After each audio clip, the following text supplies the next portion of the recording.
Buenos días, hermanos. Damos gracias al Señor. Podemos compartir esta mañana la palabra del Señor. Gracias a ustedes por la disposición del corazón de ustedes para escuchar la palabra de Dios en esta mañana. Seguimos en este tiempo pues hablando acerca de la voz que clama en el desierto. Están bienvenidos a estas prédicas en cadena que estamos compartiendo desde nuestra querida iglesia local, Restauración y Redención. Bien, esta mañana, recuerden que la última prédica, el último estudio que estábamos compartiendo tenía que ver con la voz que continúa en el desierto. Habíamos terminado mencionando acerca del hombre de Dios, hablando acerca de Timoteo. El hombre de Dios era el hombre, el predicador, que de este tiempo que lleva y trae la revelación de la palabra del Señor para edificar a la iglesia. Bien, entonces esta mañana vamos a compartir un tema que es continuación. Y el tema de esta prédica se llama Las tres escuelas del hombre de Dios. Repito, las tres escuelas del hombre de Dios. Para ello vamos a usar tres pasajes, ¿no? Primero vamos a ir al texto de Lucas 23:33. Así que abra su Biblia, ¿no? Espero que tome notas, ponga atención a los versículos porque lo que viene es muy importante. Lucas capítulo 23, versículo 33 dice el pasaje algo directo y sencillo. Dice, y cuando llegaron al lugar llamado de la calavera, le crucificaron allí y a los malhechores, uno a la derecha y otro a la izquierda. También vamos a ir a Lucas 22:44. Lucas 22:44, voy a leer desde el 41. Dice, y él se apartó a ellos a una distancia como de un tiro de piedra, y puesto de rodillas oró, diciendo, Padre, si quieres pasa de mí esta copa, pero no se haga mi voluntad sino la tuya. Y se le apareció un ángel del cielo para fortalecerle. Y estando en agonía, dice la Escritura, oraba más intensamente y era su sudor como grandes gotas de sangre que caían hasta la tierra. Este es el segundo pasaje. Tercer pasaje, Juan 19:3. Al llegar a Juan 19:3, entonces Pilato, oyendo esto, llevó fuera a Jesús. Se sentó en el tribunal en el lugar llamado el enlosado, dice, y en hebreo, Gabata. Bien, tres escuelas por las cuales debe pasar el hombre de Dios para que en realidad esté preparado para toda buena obra y pueda predicar, llevar el mensaje de la revelación de las Escrituras a fin de que la iglesia sea edificada. Entremos, te invito en esta mañana a matricularte en la primera escuela. La primera escuela se llama la escuela del Gólgota. Esa es la primera escuela, la escuela del Gólgota. Tú tienes claramente, no sabes exactamente qué pasó en el Gólgota. Esta escuela es la escuela de la edificación. Así que el certificado que vas a recibir es en edificación. Y tienes que pasar por esta escuela. Esta escuela se llama la escuela del Gólgota, la escuela de la calavera, o la escuela del cráneo, como vamos a ver más adelante, ¿no? La escuela de la cruz. Amén. Amén. Entonces, vamos a empezar con el libro de Romanos, en el capítulo 5. Miren lo que narra la Escritura en cuanto a Romanos capítulo 5, y vamos a leer desde el versículo 8. Dice, mas Dios muestra su amor para con nosotros en que siendo aún pecadores, Cristo murió por nosotros. Nosotros éramos pecadores y aún somos pecadores, pero debemos ir al Gólgota para recordar que Cristo murió por nosotros. Ahí está la cruz. Cristo murió por nosotros. Versículo 9. Pues mucho más, estando ya justificados en su sangre, por él seremos salvos de su ira. No está en la mente de Dios que el hombre esté bajo la ira de Dios, Porque con una mano Él puede extender el martillo para sentenciar a aquellos que rechazan a Cristo, pero con la otra mano Él está extendiendo el Evangelio. ¿Para qué? Para que tú recibas a Cristo. Recuerda que en el Gólgota sucedió algo importante. Cristo murió en la cruz. Cristo derramó su sangre, dice aquí, a fin de justificarte. Entonces, lo que quiero hacerte recordar en esta mañana es que Dios te ha dado una vestimenta de justicia. Vamos a recordar en esta mañana que Dios te ha justificado, Dios te ha declarado justo, por tanto, Dios te ha dado un manto de justicia. Ese es el manto de la salvación, un manto glorioso. Mira lo que dice en el libro de 2 Corintios 5:21, ¿no? Algo que se conecta con lo que estoy diciendo. Miren lo que dice. Un pasaje conocido para ti. Dice, al que no conoció pecado, por nosotros lo hizo pecado, para que nosotros fuésemos hechos justicia de Dios en él. Recuerden esta mañana. Y esta expresión va desde el fondo de mi corazón, con mucho amor, con mucho respeto, para que en esta mañana tú recuerdes que Él nunca pecó. El que no conoció, dice, el que no conoció pecado, por nosotros lo hizo pecado. Él nunca pecó. Pero Él fue ofrecido como una ofrenda en sacrificio, siendo un hombre perfecto, para llevar nuestros pecados. El sentido de este versículo quiere decir que Él, aunque no pecó, fue tratado como un pecador, a fin de que nosotros fuésemos hechos justicia de Dios en Él. Es decir, Él pagó el precio, la ira de Dios cayó sobre Él, a fin de que tú tengas la vestimenta de justicia. En otras palabras sencillas, a fin de que tú seas salvo. Entonces, eso es lo primero que quiero recordarte en el Gólgota. En el Gólgota Dios te ha dado un manto de justicia, te ha dado la salvación. ¿Sí? Entonces, esto es algo maravilloso. Bien, vamos en esta mañana también a mirar Hebreos. Vamos a pensar en algo importante en esta mañana. El manto de justicia que Dios te ha dado es un manto de salvación. Sí, pero hay algo que quiero recalcar en esta mañana y quiero ir a Primera de Reyes 19:19. Espero que consideres en esta mañana estos versículos, porque si tú quieres entender lo que estoy predicando, va a ser mejor que después de la prédica revises los versículos. Segunda de Reyes, ¿no? Al mirar el capítulo 17, veamos lo que acontece aquí en estos pasajes. Muy bien. Entonces, dice la Escritura, dice,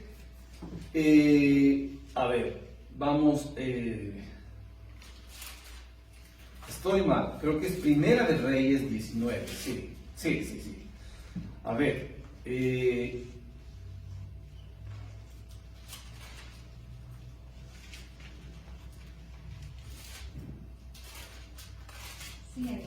perfecto. Primera de Reyes 19:19. Dice la Escritura, partiendo él de allí, halló a Eliseo, se está refiriendo a Elías, halló a Eliseo, hijo de Safat, que araba con 12 yuntas delante de sí, y él tenía la última. Y pasando Elías por delante de él, dice la Escritura, echó sobre él su manto. Algo habíamos hablado de esto, pero vamos a hablar con un poco más de detenimiento lo que está aconteciendo en este pasaje. ¿Qué es lo que hace Elías cuando le ve a Eliseo? Dice la Escritura que le lanza la capa. Y al lanzar la capa, automáticamente Eliseo decide seguirle. ¿Qué implicaba en el Antiguo Testamento echar la capa a alguien? Hay algunos pasajes que podríamos explicar, pero no tenemos tiempo. Así que lo que quiero decirte es que el sentido es el siguiente. Cuando una persona echaba la capa a alguien, es que esta persona se estaba dando en persona hacia la otra persona. Perdón que reitere palabras, pero el sentido es ese. Una persona se da a sí mismo hacia la otra persona, ¿no? Entonces, cuando él extiende la capa, le está invitando ¿a qué? A que Elías quiere entregarse completamente a Eliseo. ¿Para qué? Para que pueda él discipularle y llevarle en el ministerio. En otras palabras, es una invitación al ministerio. ¿Sí? Le está invitando al ministerio, le está diciendo, voy a hablar un poco más exacto. El lanzar la capa en este pasaje es que él le está ofreciendo la paternidad espiritual. ¿Para qué? Para como maestro guiar a su discípulo, enseñar el camino de lo que implica el ministerio de la profecía y al final dejarle la capa. Eso es lo que pasó. Cuando tú miras Segunda de Reyes, en el capítulo 2, vemos allí que al final, después que Eliseo ha caminado mucho tiempo con él y ha pasado por diversos lugares, revisa esos pasajes, le lleva por Betel, le lleva por Jericó, le lleva por el Jordán, le lleva por 4 lugares, y después de ello, él le pide un favor, le pide a Elías que le dé la doble porción del Espíritu. Pero al final Elías es arrebatado. Y cuando es arrebatado, él le lanza la capa y la capa cae sobre él. Es decir, le da ya el ejercicio del ministerio para que con el poder del Espíritu Santo, él pueda cumplir la misión profética que ahora es encargada a Eliseo. ¿No es acaso lo mismo lo que el Señor Jesucristo ha hecho con sus discípulos? En el Gólgota, Él te entrega la capa de justicia, el manto de justicia. Llama a sus discípulos y dice, síganme, síganme. Él les enseña por 3 años, invierte tiempo con ellos, duerme con ellos, vive con ellos, les enseña la palabra, les enseña cómo ministrar. Pero mira lo que pasa en Lucas 24. Aquí hay algo glorioso. Lucas 24 dice lo siguiente. Al llegar a Lucas 24 vemos un acontecimiento crucial para la vida de los discípulos del Señor. En el versículo 49 dice la Escritura, he aquí, yo os enviaré la promesa de mi Padre sobre vosotros, pero quedaos vosotros en la ciudad de Jerusalén hasta que seáis investidos de poder de lo alto. Allí está, el Señor asciende a los cielos, y al ascender a los cielos y llegar a la presencia del Padre, Él lanza la capa de poder sobre los discípulos para que ellos puedan ir a ejercer el ministerio, puedan llevar el Evangelio, no solamente a Jerusalén, Judea, Samaria, sino hasta el confines de los cielos. ¿Te das cuenta? El manto de justicia no es cualquier cosa. El manto de justicia es el mismo manto que también recibió Adán. Adán y Eva pecaron. El Señor les trajo su disciplina y su sanción. Pero después, en el capítulo Génesis, versículo 15, les predicó el protoevangelio. Así se llama Génesis 3:15, el protoevangelio. Le prometió la venida de Cristo. Adán creyó en esa verdad, y dice la Biblia que Dios le puso manto o túnica de pieles. Ese es un manto de justicia, ese es un manto de salvación. Entonces, ¿qué más es importante revisar en el Gólgota? ¿Qué más tienes tú que aprender en el Gólgota? Mira lo que dice la Escritura en Romanos 6:6. Romanos 6:6, ¿no? Es algo muy importante. Es la clave, algunos le conocen como la llave del Evangelio para los evangelistas. Eso es un poco medio chistoso, pero así lo llama F.J. Hugel, ¿no? Él dice el Evangelio para los evangelistas. Bien, porque obviamente a partir de este versículo empieza la madurez del creyente.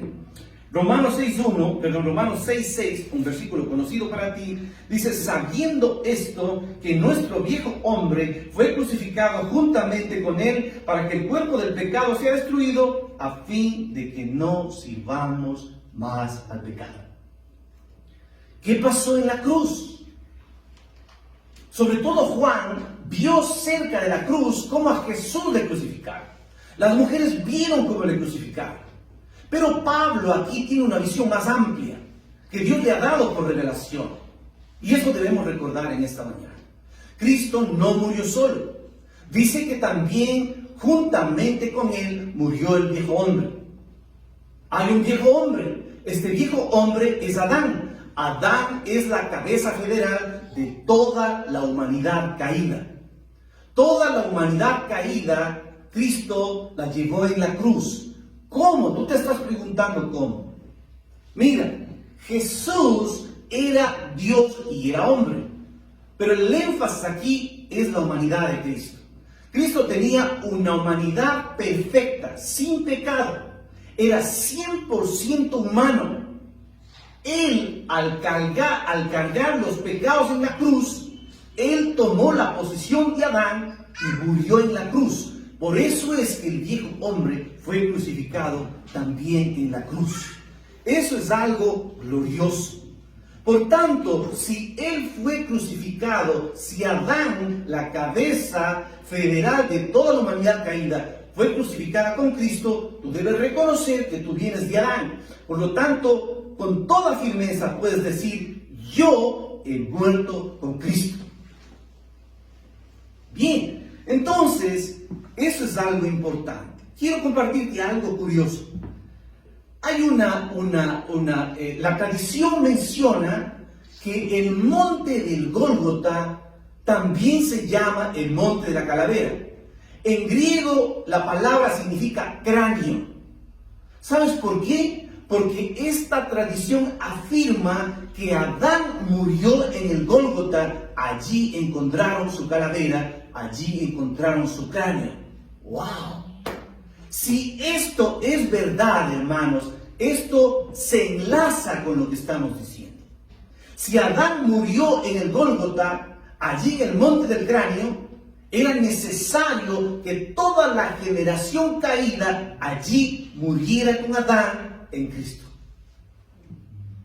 ¡Qué importante, hermanos! ¿Sí? Entonces, vemos allí, hermanos, que nosotros hemos muerto con Cristo. ¿Quién está siendo llamado al ministerio de predicar o profetizar con las Sagradas Escrituras? ¿El yo antiguo, el viejo Adán, o tu yo nuevo en Cristo Jesús? Si tú intentas hacer un ministerio en tus fuerzas, si tú intentas hacer un ministerio en el yo, si tú intentas hacer un ministerio en la carne, vas a fracasar. No solo eso, sino que vas a hacer daño a mucha gente. También el monte de la calavera, el Gólgota, es un lugar donde está la cruz.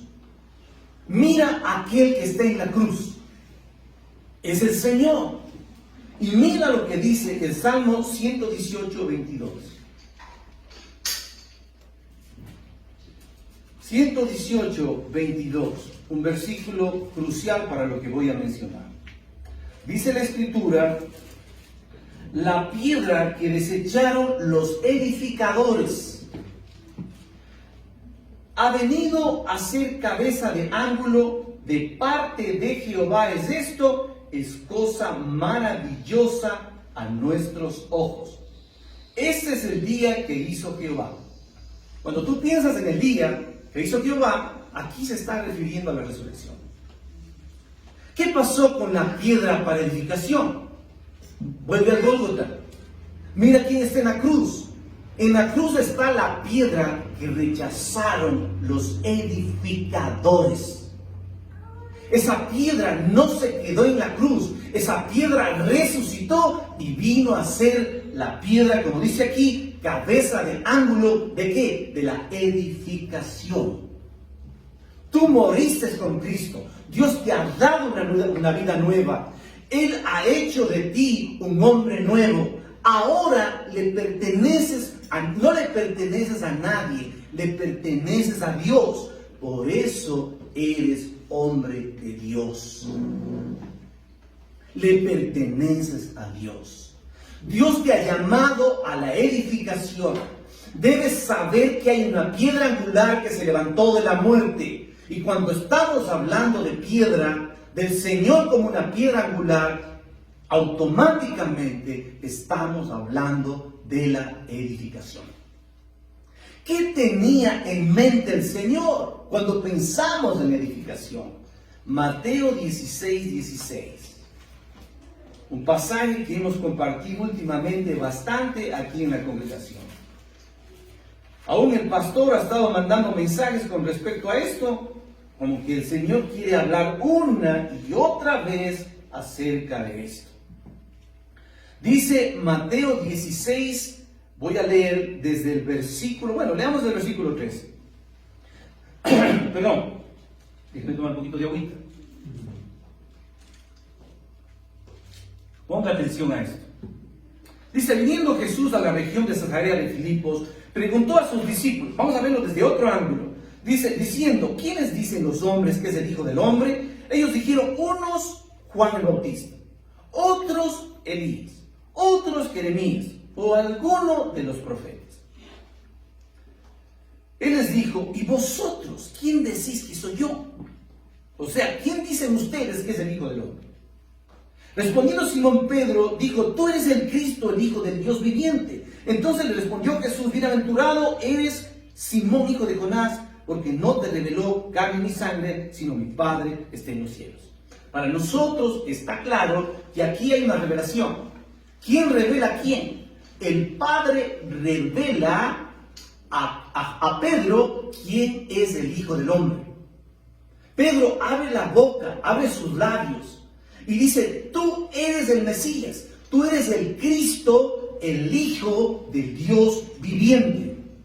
Nuestro Dios no es un Dios muerto, es un Dios viviente. No solo porque tiene vida, sino porque tiene la capacidad de darte vida y dar la vida a todos los que se acercan a Él.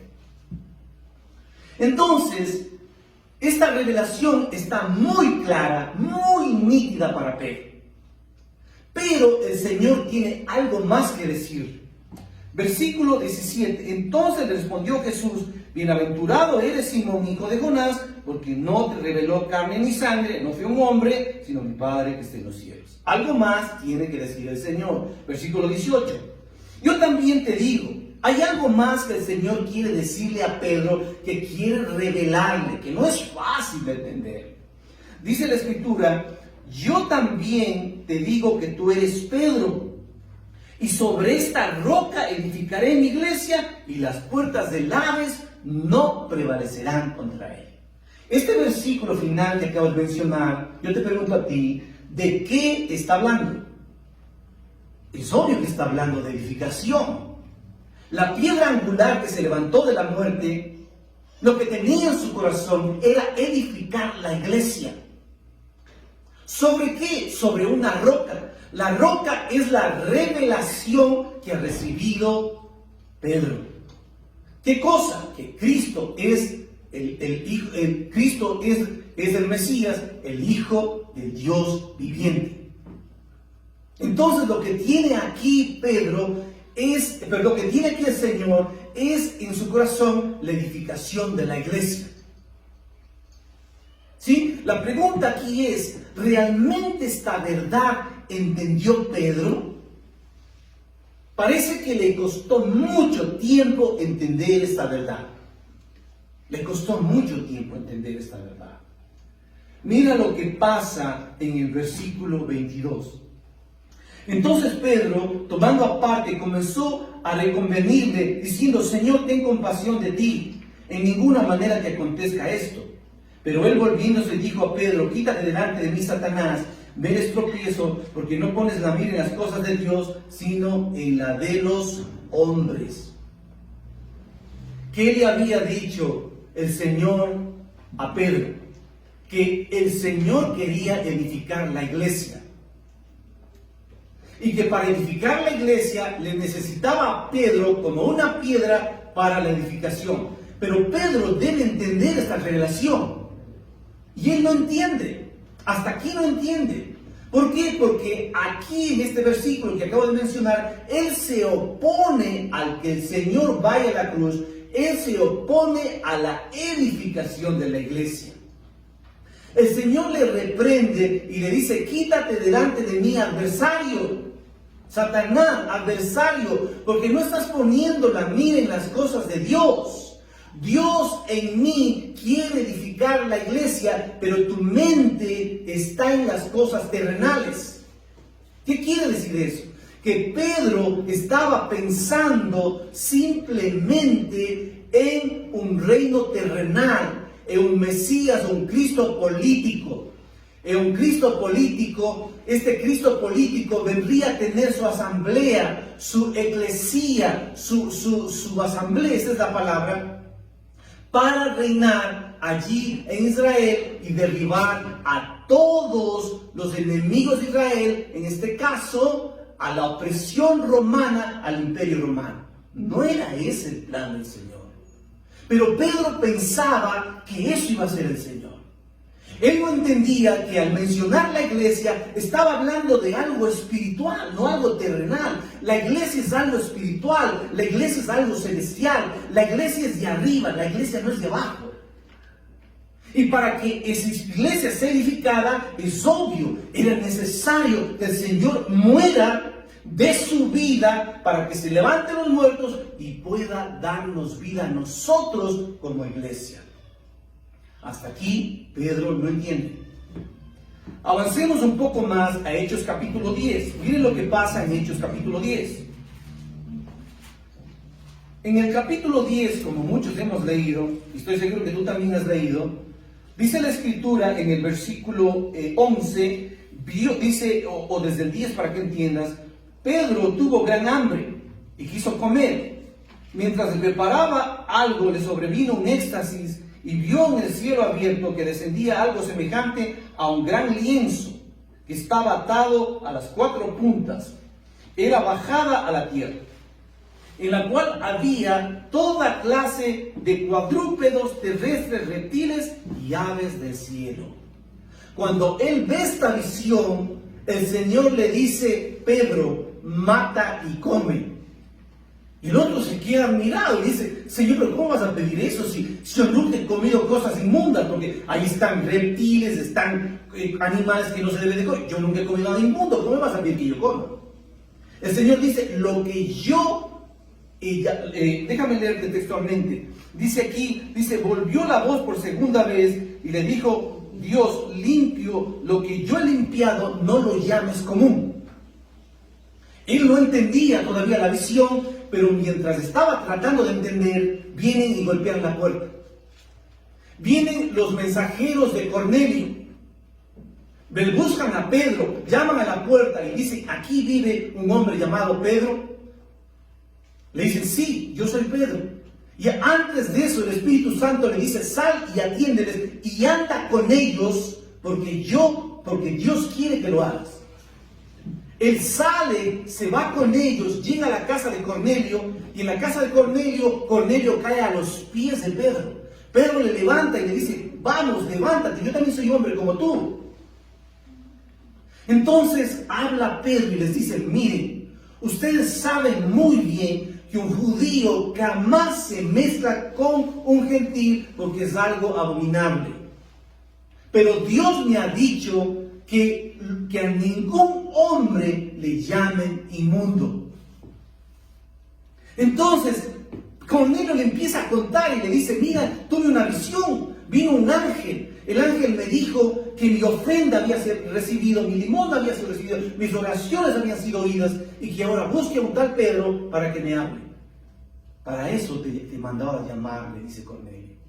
Entonces automáticamente Pedro le empieza a compartir el evangelio. Mientras le estaba compartiendo el evangelio, cae el Espíritu Santo sobre ellos. Ellos empiezan a hablar en lengua y son salvos. Pedro dice: ¿qué impide que ustedes se bauticen? Y automáticamente se bautizan. Hasta allí, algo nuevo. Pedro ha entendido claramente que Dios no solamente está salvando a los judíos, sino también a los gentiles. Eso está clarísimo. Hay un problema en Hechos capítulo 15, donde Pedro ayuda a resolver el problema. Algo grave. Entonces, 15:1 de Hechos. Entonces algunos de los que venían de Judea enseñaban a los hombres.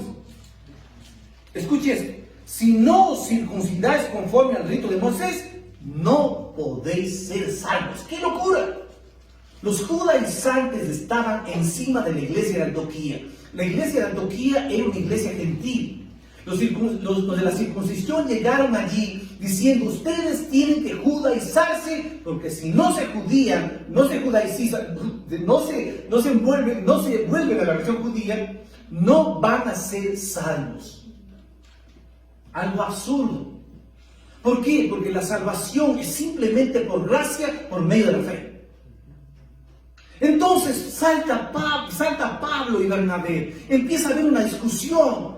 Ellos no resuelven el problema y deciden subir a Jerusalén. Al subir a Jerusalén, hacen una reunión, un concilio, donde le recibe Santiago, Pedro y los ancianos. Pero también en la reunión están fariseos judaizantes. Y apenas empiezan a hablar del tema, los fariseos judaizantes dicen: no, es necesario que los gentiles se circunciden y que sigan la ley. Y se arma una polémica, discuten un buen momento, hasta que Pedro toma la palabra y les dice lo siguiente. Dice: varones, hermanos míos, ¿acaso yo no les he contado que cuando estaba en la casa de Cornelio, el Espíritu Santo, la salvación vino sobre ellos y ellos fueron salvos?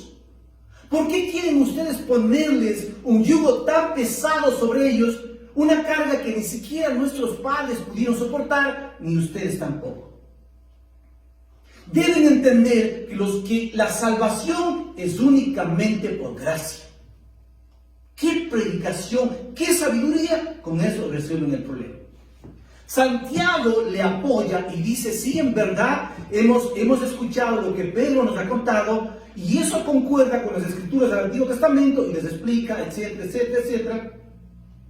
Se arregla el problema y queda resuelto. Hasta allí está también claro. Pedro sabe con precisión que Dios está salvando tanto a judíos como gentiles por medio de la fe y por medio de la gracia. ¿A través de qué? Del arrepentimiento de pecados por la iluminación del Espíritu Santo. Punto. Eso es la salvación.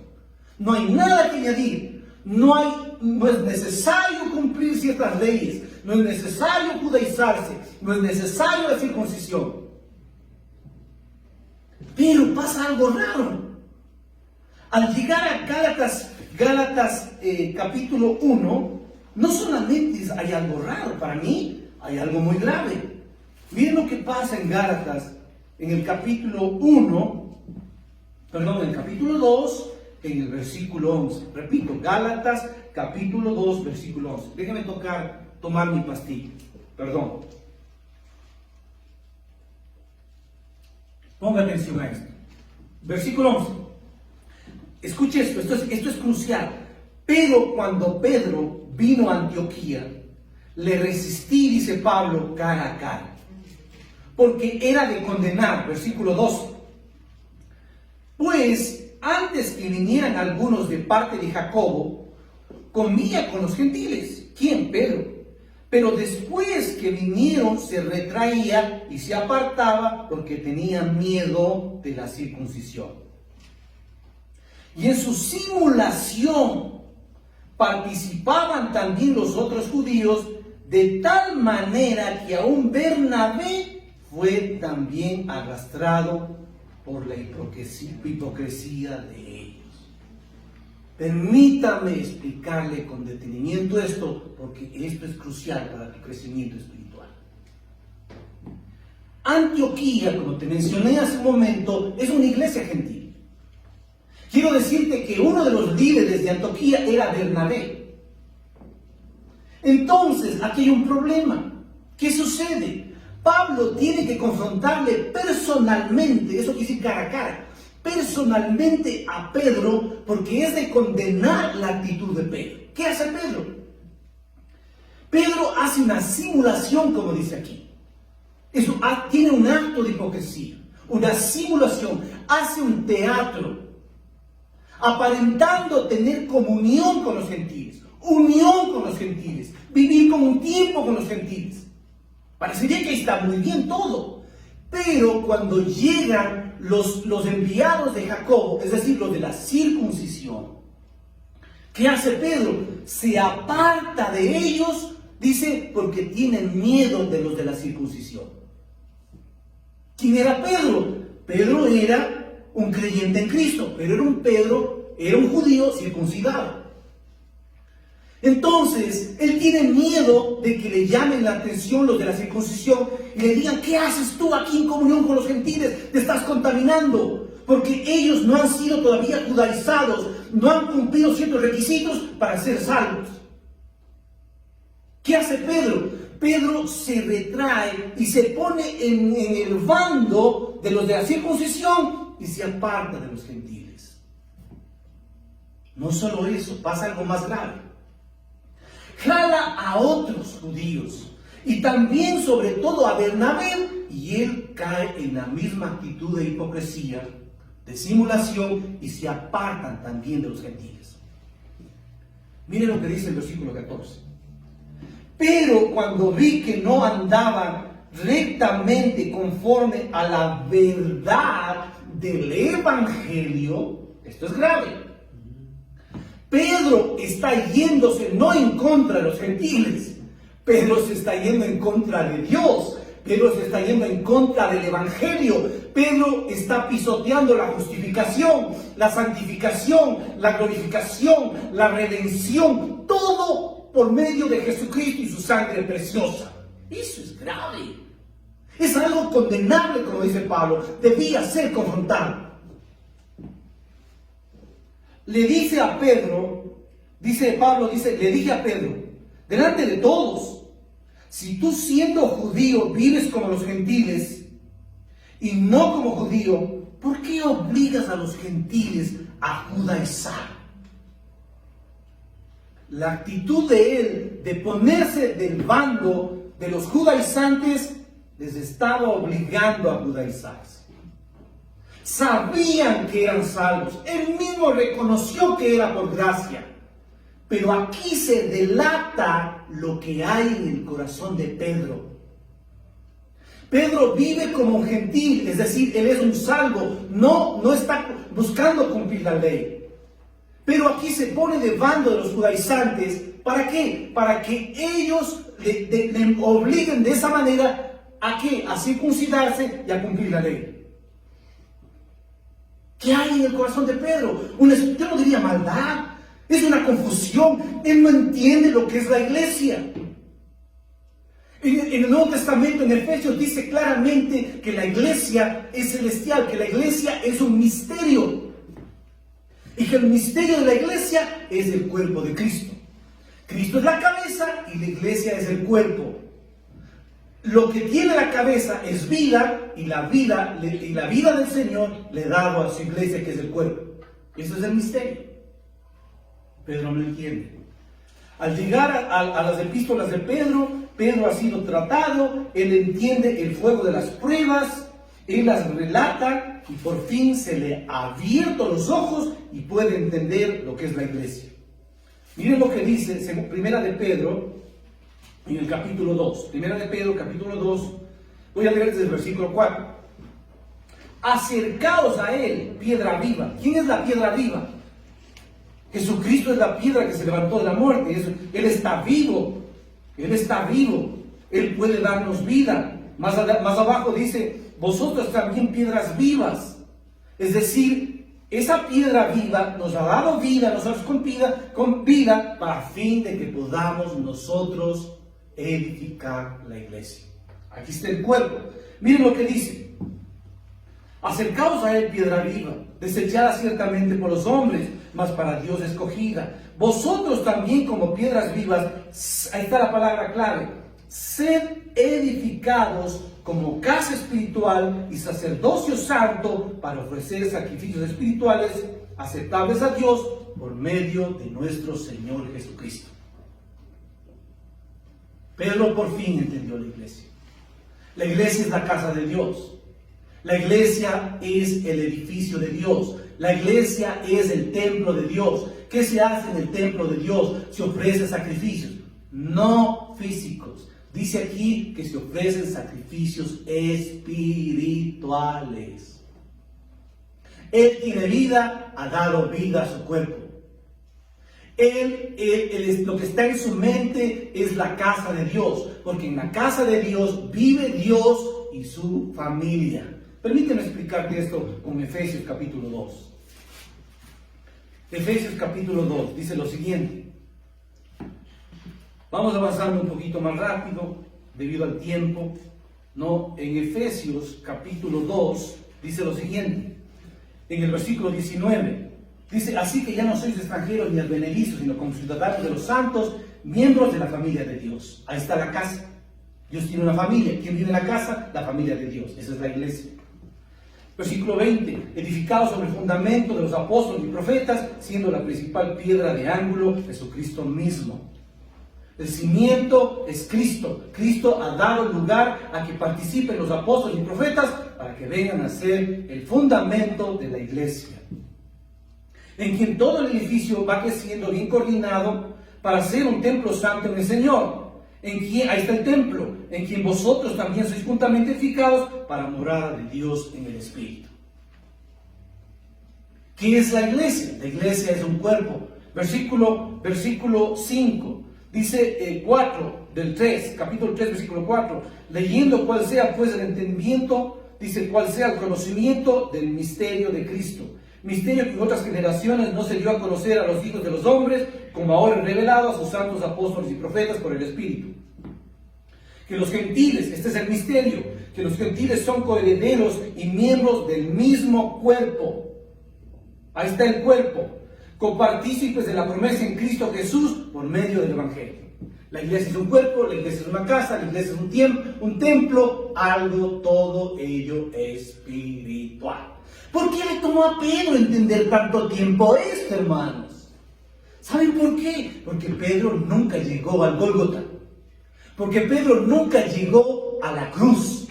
Porque Pedro alcanzó apenas a llegar al patio del sacerdote, donde estaba la fogata, donde él, después de insistirle que él era un seguidor de Cristo, él, lamentablemente, le negó 3 veces. Salió de ese lugar. Y dice la Escritura que él lloró amargamente porque había negado a su Señor. El gallo evidenció esa realidad con su cántico. No llegó, no se sabe qué pasó. Él no llegó al Gólgota, no vio la cruz, no vio al Señor crucificado, no entendió la muerte, no entendió la edificación de la iglesia. Pero ¿quién fue el hombre que sí está al lado de la cruz? Juan estaba al lado de la cruz. Juan estaba al lado de la cruz. Él estaba allí, escuche esto, al mediodía, a la hora sexta, dice la Escritura, a las 12 del día, la hora sexta, toda la tierra se llenó de tinieblas, todo oscureció. Más adelante el velo del templo se rasgó y en medio de las tinieblas la luz espiritual le llegó a Juan. Él vio al Salvador, al Señor en la cruz, y vio al soldado que tomó la lanza y le traspasó el costado. Y dice la Escritura que al traspasarle el costado salió sangre y agua.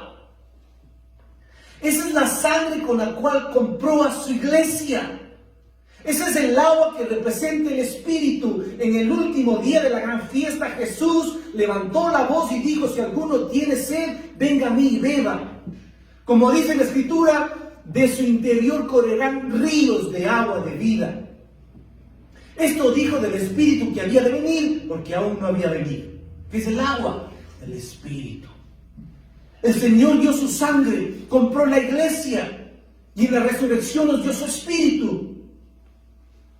¿De dónde brotó la iglesia? Del costado de Cristo. Para ver esa revelación hay que estar muy cerca del Gólgota, muy cerca de la cruz, porque solo allí se ve la edificación. ¿Entiendes por qué es importante que saques tu título, tu certificado en la escuela del Gólgota?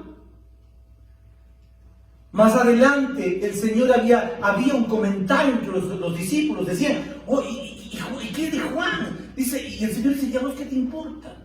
Si yo quiero que Juan se quede hasta que yo venga, eso es un asunto mío. Eso no entendíamos, decir, ¿cómo Juan se va a quedar hasta la segunda venida del Señor? ¿Acaso él va a vivir por siglos y siglos? No, lo que pasa es que Juan recibió la revelación del Apocalipsis y vio la segunda venida del Señor. Apocalipsis capítulo 1, versículo, déjenme ver. Ok, ya vamos avanzando a esta parte de la primera escuela y vamos a avanzar rápidamente al resto de escuelas. En el Apocalipsis, en el capítulo 1, pasa algo glorioso. Dice la Escritura en el versículo 12. Bueno, el 11, el Señor le empieza a hablar a Juan. Le dice, yo soy el alfa, el omega, el primero, el último, etcétera, etcétera, etcétera. Y el 12 dice, Juan dice, y me volví para ver la voz que hablaba conmigo. ¿Entiende eso? El Señor resucitado en la visión le habla a Juan. Juan se da la vuelta para ver quién le hablaba. Y miren lo que dice la Escritura. Vuelto vi 7 candelabros de oro, y en medio de los 7 candeleros de oro, a uno semejante al Hijo del Hombre, Jesucristo. Él se tornó, ¿y qué es lo primero que vio? La iglesia. Los 7 candeleros de oro, dice más abajo, que son las iglesias, las 7 iglesias. Él vio la iglesia. ¿Quién daba vida a la iglesia? El que estaba en la mitad, el Hijo del Hombre.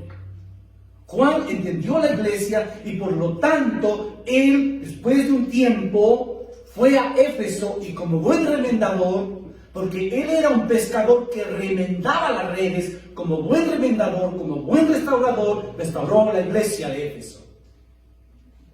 Qué importante entender para la iglesia, para edificarla. ¿Qué te parece el máximo exponente de la cruz? El máximo exponente de la cruz es Pablo. Pablo no solamente vio a Cristo en la cruz, él predicaba, dice, al Cristo crucificado. Él también vio al viejo hombre en la cruz. Él es quien escribió las epístolas, la epístola de Romanos. Él vio al viejo hombre en la cruz. Él se dio cuenta que el viejo hombre era él mismo, era su yo. Pero le tomó un poco de tiempo entender que él había muerto en la cruz. Romanos capítulo 7, hay una lucha, él quiere vivir, quiere agradar a Dios, pero no puede porque está sin en sus fuerzas. Por fin llega Gálatas 2:20 y él dice, con Cristo estoy juntamente crucificado, ya no vivo yo, mas Cristo vive en mí. ¿Puedes entender eso? Por fin Pablo se da cuenta que Saulo, el fariseo de fariseos, había muerto en la cruz. Y que ahora el nuevo Pablo podía vivir en la fe del Hijo de Dios. Por eso era un buen edificador. Ahora, toma el certificado y te invito a la segunda escuela. Vamos a la segunda escuela, la escuela del Getsemaní. Esta es un poquito más corta. Ya vamos llegando al final, un poquito de paciencia. Esta escuela es un poquito más corta. Recuerden lo que habíamos leído, Lucas 22:44. En Lucas 22:44, yo te invito a entrar a la escuela del Getsemaní. La escuela de Getsemaní es la escuela de consolación y tienes que graduarte en ella. Bien, en Lucas 24,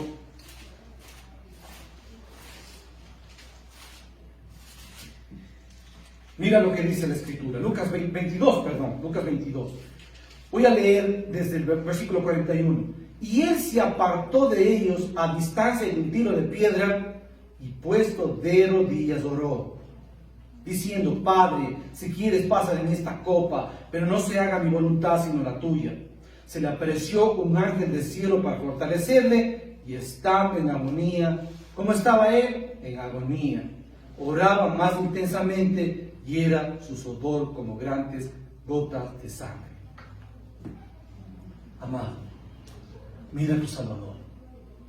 Ahí está él en Getsemaní.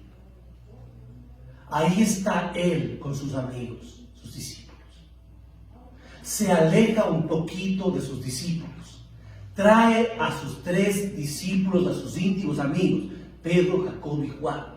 Toma distancia de ellos a un tiro de piedra. Les dice a sus amigos: mi alma está angustiada hasta la muerte. En términos latinos voy a decir, él está diciendo: me muero, me muero, me muero, necesito orar. Y él dobla sus rodillas, cae al piso y él empieza a sudar porque está bajo un estrés intenso. Le ha dado una hematidrosis. No hay médico que le pueda curar en ese momento. Las gotas de sangre, dice la Escritura, las grandes gotas de sangre caen por su frente. La palabra griega es trombos. Le da una trombosis los coágulos. Ese es el punto exacto que menciona la Escritura. Los coágulos de sangre le salen le salen por la frente. Dice la Escritura, él está en agonía. Se muere, no llega a la cruz es su meta, y él no alcanza a llegar a la meta, se muere en el Getsemaní. El estrés es intenso, es demasiadamente intenso. Nadie puede entender con su mente finita el sufrimiento de Cristo. Pero voy a darte unas pautas para que entiendas el sufrimiento de Cristo. Satanás y todo su ejército, legiones, que son incontables, están contra él, dispuestos a matarle en el Getsemaní para que no llegue a la cruz. Sus flechas están listas, las armas están listas, quieren acabar con el Señor. El dolor y la angustia y el estrés de él es que pronto tendrá que separarse del Padre.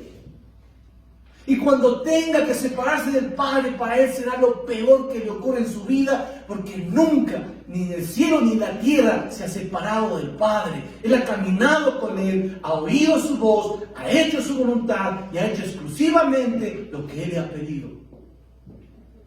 Todo el mundo está en contra de él. La carne, el mundo está en contra de él. Y por último, tiene que cargar con toda la basura de nuestros pecados. Un hombre santo que nunca pecó, un hombre perfecto. Usted no se imagina el sufrimiento de Cristo. Le han roto los nervios al Señor. Pero pronto el Padre se acuerda de él. Baja un ángel, le fortalece, le da fuerza, le sana, él se levanta y camina hacia la meta y llega al Gólgota. Dime tú, ¿cuál es el gran sufrimiento que tú tienes? ¿Perdiste a tu familia? ¿Perdiste a un ser querido? ¿Perdiste tu trabajo? ¿Perdiste un miembro de tu cuerpo? ¿Te han amputado? ¿Te violaron tu alma? ¿Tal vez te violaron tu cuerpo? ¿Qué es lo más grave que te ha sucedido? Ven, si has cometido el pecado más grave, si has hecho las cosas más horrendas, no tengas miedo. Ven al Getsemaní, él te entiende y te quiere consolar. Déjate consolar por el Señor. Porque si tú no aprendes a edificar y no aprendes a entender que en el ministerio y en el ministrar con el Señor hay tiempos de prueba, hay tiempos de sufrimiento, hay tiempos de tribulación, hay problemas, muchas veces nuestros derechos son puestos en el piso. No entenderás que Dios usa todo eso para que tú madures, para que tú dependas de Él, no para que te quedes en miseria ni en el hueco. Él no quiere que estés en miseria, Él no quiere que estés en hueco, sino Él quiere que tú veas la mano que te extiende para salir del lugar y ser consolado por Él. Porque mañana, como dice la Escritura, el Dios de toda consolación, que nos consuela en Cristo Jesús, también nos dará la posibilidad de consolar a otros. Recibe tu certificado y vamos a la tercera escuela. Y con esto terminamos. La tercera escuela se llama la escuela del Gábata. La escuela del Gábata. Juan, capítulo 19, versículo 13. En Juan 19, en el versículo 13, dice lo siguiente. Entonces Pilato, oyendo esto, llevó afuera a Jesús, se sentó en el tribunal en el lugar llamado el Enosado, en hebreo Gábata. Bienvenido a la escuela del Gábata. En la escuela del Gábata tienes que aprender a lo que es la exhortación. Recuerda lo que yo te dije en el mensaje anterior, lo que era la exhortación. Es apremiar a alguien, alentar a alguien, apresurarle a alguien que tenga una conducta justa y recta delante de los demás, porque el futuro apremia de que tengas una conducta correcta. Eso significa exhortar. Esta es la escuela del Gábata. La escuela del Gábata es una escuela donde está, antes de estar en el Gábata, el Señor estaba en el pretorio. Mira al Señor en el pretorio. Dice Nehemías 1, dice, así que entonces tomó Pilatos a Jesús y le azotó, y los soldados entretejieron una corona de espinas y le pusieron sobre su cabeza y lo hicieron como manto de púrpura. ¡Qué terrible! Allí está en un madero, amarrado, recibiendo latigazos. Los látigos llegan con profundidad a su cuerpo porque las puntas de acero de los látigos le sacan trozos de carne. Y los trozos de carne del Señor saltan y la sangre se derrama y el piso es una laguna. Algo terrible. Para colmo le traen al rey de los judíos una corona de espinas, un estéfanos. Eso significa en griego una corona. Estéfanos es una corona de victoria, una corona de triunfo, pero es un son de burla contra él. Porque la corona no es de laureles para un campeón, sino la corona es de espinas, como quien dice, eres un rey victorioso. ¡Ja, ja, ja! Se le burlan a él. Esa es la escena. ¿Cuánto sufre? ¿Cuántas fuerzas se le van? Yo no sé cómo resiste. Es real que el Padre le sostiene hasta llegar a la cruz. Pero mira la conducta de él aún estando a punto de morir. Versículo 34 del capítulo 18. Allí en Juan. Dice, Jesús le respondió. Aquí voy a leer desde el 33 que entiendas.